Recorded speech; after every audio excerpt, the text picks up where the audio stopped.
సీత, సీత. ఏంటమ్మమ్మ గారు? స్ట్రాంగ్ గా కాఫీ ఇవ్వు. అలాగే. ఎవరినో సాధించలేక సీత మీద విరుచుకుపడతామే. ఇంట్లో ఉన్న పిల్లకి కాఫీ ఇవ్వమని చెప్పడం కూడా తప్పేనా? అది కూడా విరుచుకుపట్టమే అయిపోతుందా? చూడు మంగ, నీ ఛాలెంజ్లు యుద్ధాలు ఎవరి మీద చూపించాలో వాళ్ళ మీద చూపించు. అంతేగాని పాపం సీతారఘురామల్ని సాధించాలని చూడకు. ఏమిటి మళ్ళీ మొదలు పెట్టారు? ఇంకో పనే లేదా మీకు? కొత్త పని కల్పించింది నువ్వే కదా. అందుకే బాగా ఆలోచించి ఎవరి స్థానం ఏమిటో, ఎవరిని ఎక్కడుంచితే మంచిదో ఓ నిర్ణయానికి వచ్చాను.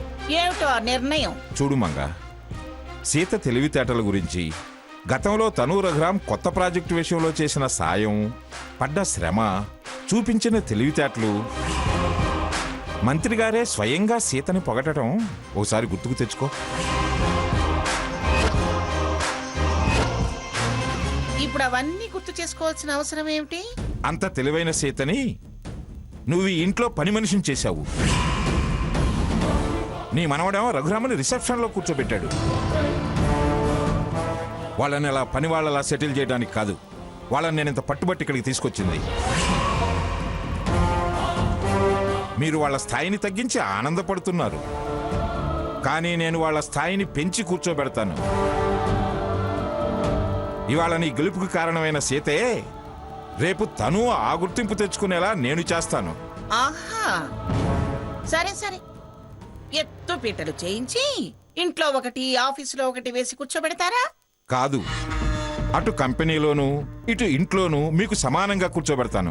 కానివ్వండి, ఎలా కూర్చోబెడతారో నేను చూస్తాను. ఇప్పుడు దాకా చేసింది అదేగా, ఇక ముందైనా నువ్వు చేయగలిగింది కూడా అదే. ఇప్పుడు నా జాతకంలో శుక్రమహర్దశ నడుస్తుంది, అంతర్దశలో రవి ఉన్నాడు. నీ జాతకంలో ఏలినాటి శని నడుస్తుంది. నువ్వు నన్నేమీ చేయలేవు. పంతాలు మానేసి మౌనంగా ఉండడం మంచిది. వీళ్ళు డైరెక్టర్స్ అవుతారు, మీరు స్పెక్టేటర్స్గా మిగులుతారు.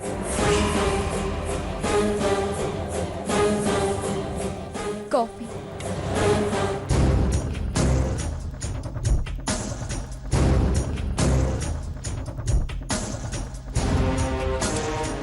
వీళ్ళని వాడి పక్కన కూర్చునేలా చేస్తారా? ఎలా? స్థాయి అంత తేలిగ్గా రాదు. ఏం పథకం వేస్తారో చూడాలి.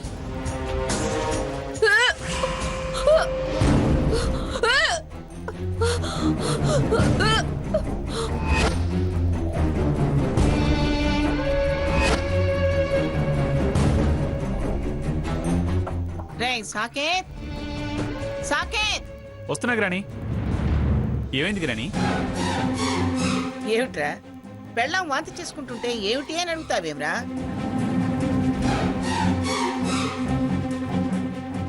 కనిపిస్తూనే ఉందిగా. రాత్రి వాళ్ళ పుట్టింట్లో ఏ అడ్డమైన గడ్డి తిన్నదో. రాత్రి అక్కడ వాంతులు చేసుకుందట. అర్జెంటుగా దాన్ని హాస్పిటల్కి తీసుకెళ్ళు. వెళ్ళు.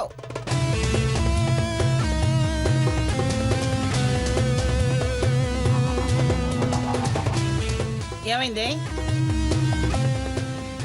ఏమిటే? ఇట్రా. చిన్న వాంతైందమ్మమ్మ. ఆహా గ్రాని, నీ నోటితో నువ్వే దాన్ని హాస్పిటల్లో చూపించమన్నావు. ఇంకా ఇవాల్టితో దాని డ్రామాకి ఫుల్ స్టాప్. నిజం తెలుస్తుంది, నువ్వే వాళ్ళందరినీ బయటికి గింటుతావు. ఏమిట్రా ఆలోచిస్తున్నావు? తీసుకెళ్ళు. అలాగే గ్రాని. స్వర్ణ రా. చిన్న వాంతుకి హాస్పిటల్ ఎందుకమ్మమ్మా? చిన్నదైనా పెద్దదైనా జాగ్రత్త అవసరం. వెళ్ళు. వెళ్ళరా, వెళ్ళు, తీసుకెళ్ళు. పద స్వర్ణ.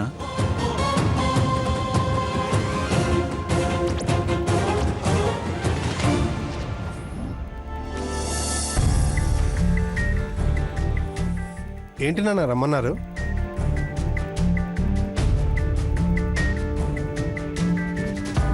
ఏం లేదురా, సీతను మీ అమ్మ పని మనిషిలా చూడటం, ఇంటి పనులు చేయించడం నాకు నచ్చటం లేదు. అటు వాడేమో రఘురామ్ని ఆఫీసులో అవమానించాలని చూస్తున్నాడు. రేయ్, రఘురాము సీత చదువుకున్నవాళ్ళు, పైగా తెలివైన వాళ్ళు. వాళ్ళని షేర్ హోల్డర్స్ని చేసి ఆఫీస్ వర్క్లో ఇన్వాల్వ్ చేస్తే బాగుంటుందనే ఆలోచన వచ్చిందిరా. అప్పుడు గాని ఈ నానమ్మ మనవాళ్ళు కళ్ళు తెరవరు. వాళ్ళ తెలివితేటలకి నలుగురిలో గుర్తింపు వస్తుంది, కంపెనీ అభివృద్ధి చెందుతుందనే నమ్మకం నాకుందిరా. నువ్వేమంటావు? ఆలోచన బాగానే ఉంది, కానీ వాళ్ళని ఆ స్థాయిలో కూర్చోబెట్టడమే కష్టం అనిపిస్తుంది. బుర్రకు పదును పెడితే ఓ ఆలోచన వచ్చింది, ఇంకాస్త బుద్ధి పెడితే ఆధారి దొరకపోదురా. ఏదైనా ఇయర్లీ బోర్డ్ మీటింగ్ రేపే కదా, రేపట్లోగా ఎలా? డైరెక్టర్ హోదా ఉన్న షేర్ హోల్డర్స్ వాళ్ళ వాటా అమ్మరు కదా. ముందల మార్గం దొరకాలే గాని రేపటిదాకా ఎందుకురా? గంటలో వాళ్ళు డైరెక్టర్స్ అయ్యే షేర్స్ మనం సొంతం చేసుకోవచ్చు. ఈయన ఎవరి దగ్గర నుంచి షేర్స్ కొని వీళ్ళని డైరెక్టర్స్ చేస్తారు? ఎవరో ఒకరు ఆశపడే వాళ్ళని వెతికి మనమే ఆశ పెడితే మన పని అవ్వచ్చురా. అమ్మ ముసలైనా చాలా దూరం ఆలోచించావు.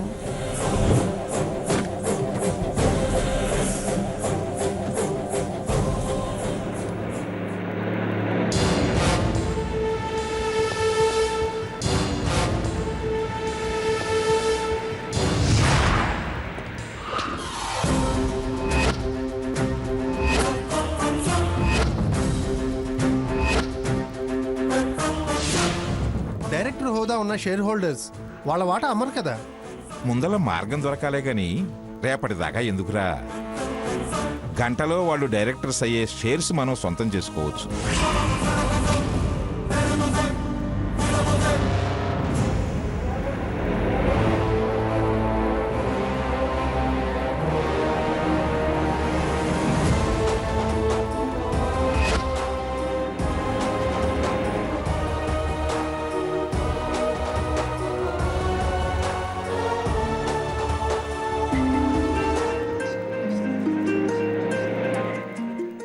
ఏంటి గ్రాని ఫోన్ చేస్తోంది?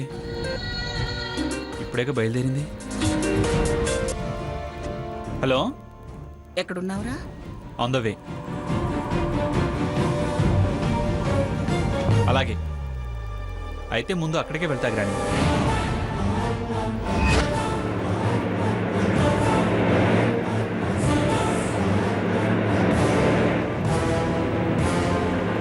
ఏంటి బావా సడన్ గా స్పీడ్ పెంచావు?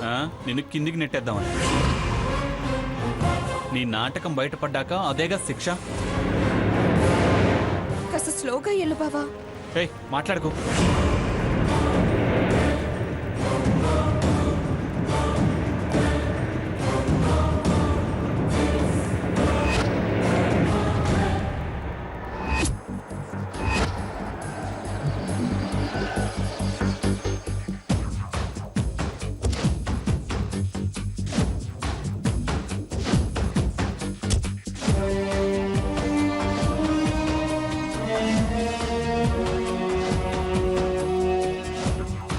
ఇదేంటి ఇక్కడికి తీసుకొచ్చా?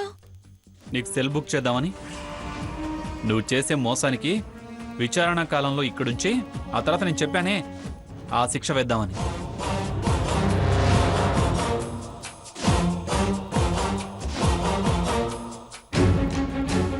ఇదేంటి సెంట్రల్ జైలుకి తీసుకొచ్చాడు? ఎవరుండుంటారు?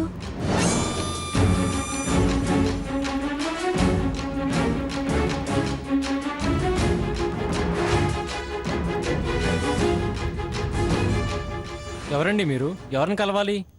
నా పేరు సాకేత్. నేను మంగా ఫార్మాస్యూటికల్ ఎండీని. మృత్యుంజయరావుని కలవాలి. ఒక్క నిమిషం వెయిట్ చేయండి, వెళ్ళి కనుక్కొని వస్తాను.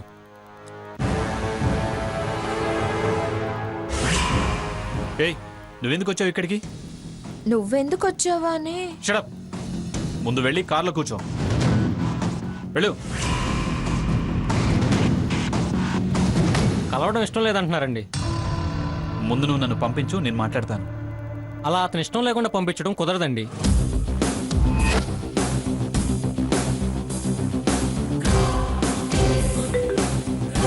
గ్రాని, ఏమైందిరా?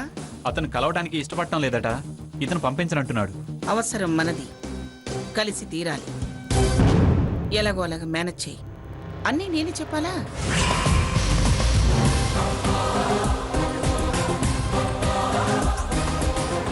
నీ పేరేంటి?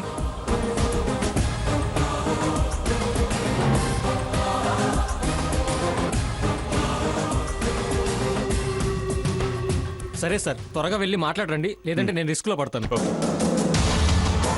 నమస్కారం. నా పేరు సాకేత్, మంగమ్మ గారి మనవణ్ణి. ఆల్రెడీ సెంటి వచ్చి చెప్పాడు కదా.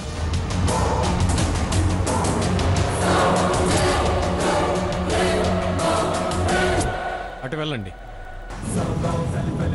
Thank you.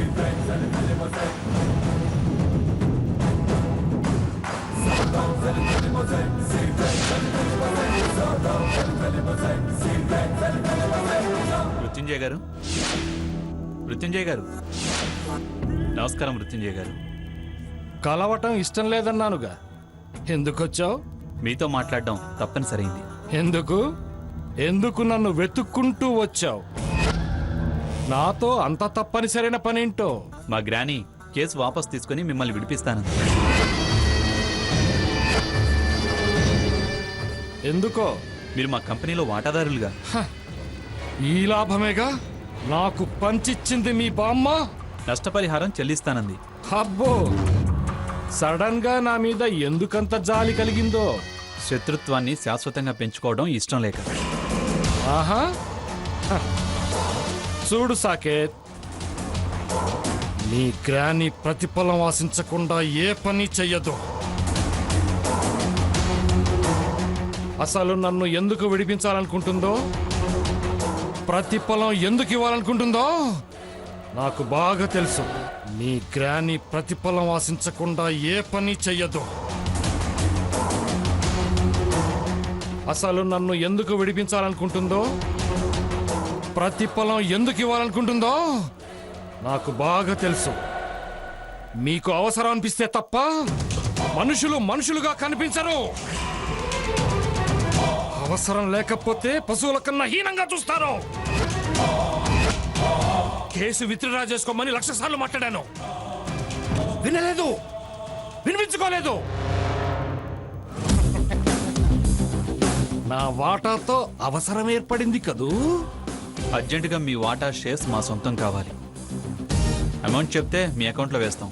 Sorry mister Saket, you are so late. ప్రస్తుతం మీ ఆఫర్ ప్రకారం నా షేర్లను మీకు అమ్మలేను. ఎందుకు? లేటు చేశానన్నాను, అర్థం కాలేదా? లేదు. అవి అమ్మేశాను. అవి అమ్మేశాను.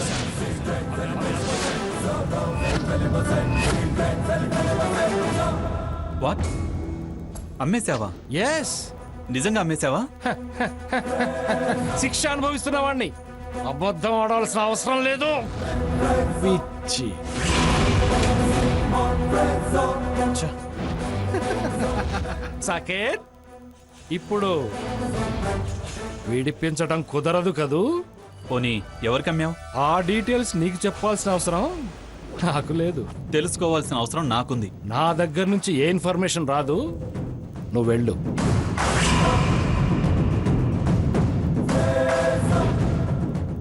మృత్యుంజయ్ గారు, ప్లీజ్.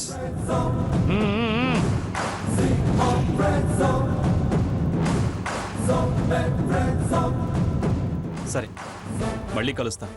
అవసరం వస్తుంది.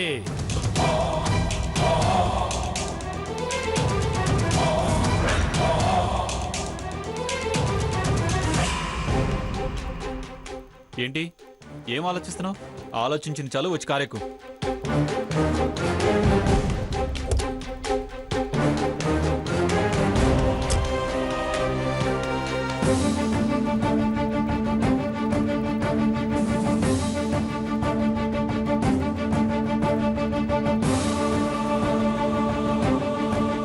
గ్రాని గ్రాని ఏమిట్రా కలిసావా?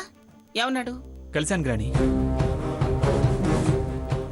కానీ తను ఆల్రెడీ వాటా అమ్మేశానంటున్నాడు. అమ్మేశాడా? ఎవరికమ్మాడు? ఆ వివరాలు నాకు చెప్పనన్నాడు గ్రాని. నువ్వే ఎవరి ద్వారానైనా ఆ ఇన్ఫర్మేషన్ గ్యాదర్ చేయాలి. అర్థమైందిరా, నాకిప్పుడు పూర్తిగా అర్థమైంది.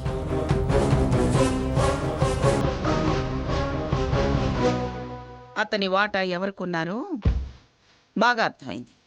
ఎవరు గ్రాని? చెప్తానుండు.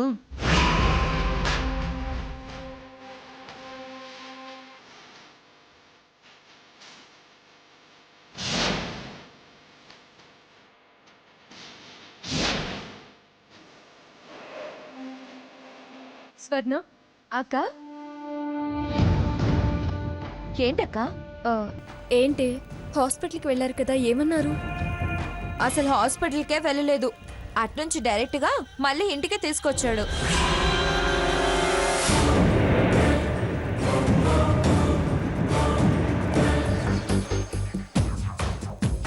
మృత్యుంజయరావుని కలవాలి. జైలుకెళ్ళి మృత్యుంజయని కలిశాడా? అసలు ఇప్పుడు అతన్ని కలవాల్సిన పనే వచ్చింది. పదండి, తాతయ్య గారితో మాట్లాడుతూ రండి. ఎవరు కొనుంటారంటావు గ్రాని? ఎవరో ఏమిట్రా, ఈ ముసలైనే అప్పంచేసి ఉంటారు. తాతయ్య జైలుకెళ్ళి మృత్యుంజయని కలిశాడా? అసలు ఇప్పుడు అతన్ని కలవాల్సిన పనే వచ్చింది.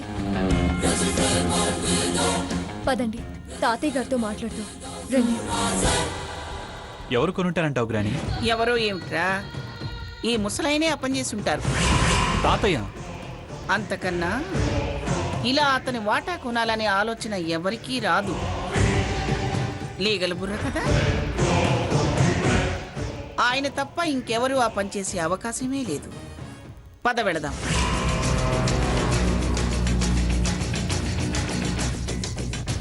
అంటే ఆవిడ గారు మేం మాట్లాడుకునేదంతా వినుంటుంది, లేకపోతే వాటా కొనాలన్న ఆలోచన దానికి రాదు. అవును, విన్నాను. కానీ మీరు నన్ను గెలవటం కోసం, మీరనుకున్న స్థానం సీతా రఘురాములకి ఇవ్వటం కోసం నా శత్రువులతో బేరసారాలు చేసి బుద్ధి తక్కువ పనులు చేస్తారనుకోలేదు. ముందే జైలుకెళ్ళి వాణ్ణి కలిసి నా మీద ఛాలెంజ్ చేస్తారా? చూడు మంగ, నేను నేరస్తుల్ని జైలుకు పంపించేవాడినే గాని జైలుకి వెళ్ళి నేరస్తులతో కలిసే సిగ్గుమాలిన పని చేసేవాడిని కాదు. అసలు నాకు అలాంటి స్థాయి తక్కువ ఆలోచనలే లేవు, రావు. నువ్వే అలా ఆలోచించి దిగజారి నీ మనవణ్ణి వాడి దగ్గరికి పంపించింది కాక నేను అలాగే చేస్తానని ఊహించడం తప్పు.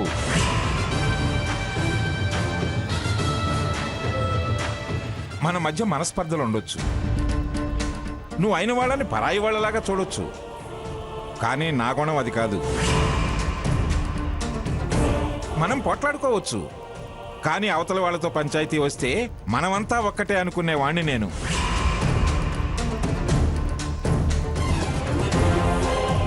వీళ్ళకి గొప్ప స్థానం ఇవ్వాలనుకున్నానే గాని అందుకోసం నా స్థానాన్ని దిగజార్చుకోవాల్సిన అవసరం నాకు లేదు. అబద్ధం. ఖచ్చితంగా మీరే ఆ మృత్యుంజయ వాటా కొన్నారు కాబట్టి వీళ్ళని డైరెక్టర్స్ చేస్తానని అంత గట్టిగా మీ కొడుకుతో అనగలిగారు. అనుమానించే వాళ్ళని నమ్మించటం అంత తేలికైన పని కాదు. నువ్వెలా ఊహించుకున్నా నాకు అనవసరం. వీళ్ళు రేపు డైరెక్టర్స్ హోదాలో బోర్డు మీటింగులో కూర్చోవడం ఖాయం. ఈ ధైర్యమే నా ఊహ నిజం అనడానికి కారణం. నువ్వు 1,00,000 ఊహించుకో, నాకు సంబంధం లేదు. అయినా నువ్వు నిజం ఎప్పుడు ఊహించుకున్నావు, మమ్మల్ని ఎప్పుడు నమ్మావు? మీ అంచనాలు రేపట్లోగా తల్లకిందులు చేస్తా. అబ్బా సరే, నీకు చేతనైంది నువ్వు చెయ్యి, నాకు చేతనైంది నేను చేసి చూపిస్తా. నేను దేవుణ్ణి నమ్ముతాను, నువ్వు మూర్ఖత్వాన్ని పట్టుకుని వేలాడతావు. గెలుపెవరదో దైవమే నిర్ణయిస్తుంది. అది చూద్దాం. అదేగా నేను అనేది. మళ్ళీ రిపీట్ చేస్తామే వెళ్ళ